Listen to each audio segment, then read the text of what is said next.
Hello guys! Welcome to Cherry Seed TV. I-share ko kung paano gumawa ng Hawaiian butter mochi at ang lahat ng ingredients ay makikita sa description box. Sa pag-umpisa ay pagsamasamahin ang mga wet ingredients sa prep glass o mixing bowl.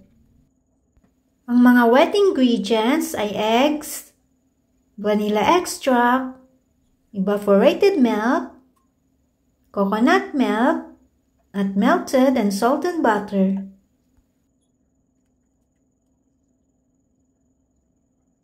Pag nailagay na lahat ng ingredients, ay i-mix ito.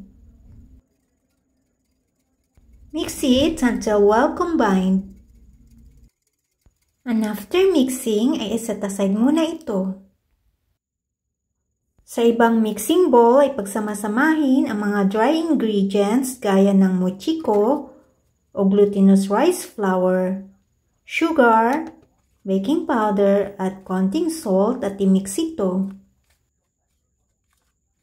And after mixing ay pagsamahin na ang dry at wet ingredients.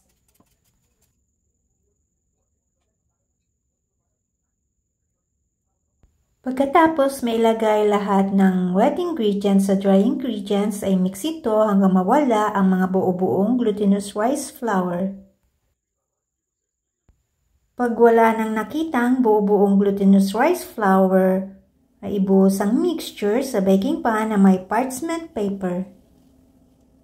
Ang size ng baking pan na ginamit ko ay 8 by 8 inches. Pag nailagay na lahat ng mixture sa baking pan ay i-bake sa preheated oven 375 degrees Fahrenheit ng 45 minutes o hanggang ang top nito ay maging golden brown. And after baking, remove from oven and let it cool. At pag malamig ng mochi ay ikat ito into square size.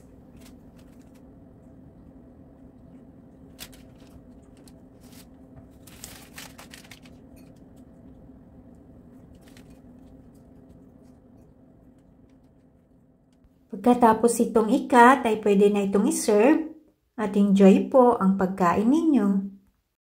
Turn away from evil and do good. Strive for peace with all your heart. Psalms 34 verse 14. Thanks for watching.